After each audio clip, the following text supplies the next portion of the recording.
નાના સેન્ટેન્સ બનાવવાની શરૂઆત કરીએ છીએ. ખાસ ધ્યાનથી જોજો, આમાં એક થોડા નાના મોટા નિયમો પણ લાગુ પડે છે જે સંપૂર્ણ આ ટોપિકમાં આપણે કવર કરીશું. Okay, let's start. સૌથી પહેલા આપણે સર્વનામ લઈએ આઈ. સૌથી પહેલા યાદ રાખવું, નિયમ સમજાવતો રહીશ અને સેન્ટેન્સ બનાવતો જઈશ. જ્યારે કોઈ સેન્ટેન્સની શરૂઆત લખવામાં ઉપયોગ કરતા હોય ત્યારે પહેલો અક્ષર કેપિટલ પર, સ્મોલનો ઉપયોગ કરવો નહીં. આઈ, હવે કોઈ પણ વર્બ આની સાથે મૂકી લો, જેમ run, I run. Sentence ready.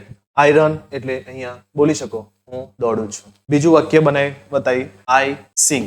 આઈ સિંગ, હું ગાઉં છું. ઓકે, તો હું જેટલી ક્રિયાઓ કરું છું, આ બધો જ જો હું કોઈની આગળ સેન્ટેન્સ તરીકે બોલું કે I drink, I sleep, I read, I write, I walk, I run, I talk, I play, જો બીજી ભાષાની સાથે સાથે આવા નાના નાના સેન્ટેન્સ બોલું તો સામેવાળી વ્યક્તિને લાગશે કે આને અંગ્રેજી આવડે છે. તો આવા જ વાક્યોને તમારે લખવા અને બોલવામાં બંને આજે ટોપિક શીખ્યા પછી તમારે એનો ઉપયોગ કરવાનો છે. અને રોજ તમે આની પ્રેક્ટિસ કરશો તો તમારી 100% તમારી લેંગ્વેજમાં સુધારો આવશે. ઓકે, તો આ રીતે આઈ સાથે આપણે મૂકી દઈએ વર્બ. તો આવા તમે ઘણા બધા વર્બ્સ તમે આ ચિત્રમાં અને આ સ્પેલિંગ જોઈને તમે તમારી નોટબુકમાં લખી અને બોલવાનો પણ પ્રયત્ન કરજો. અને એની પ્રેક્ટિસ જેટલી કરશો એટલું તમારું કોન્ફિડન્સ 100% ઇન્ક્રીઝ થશે.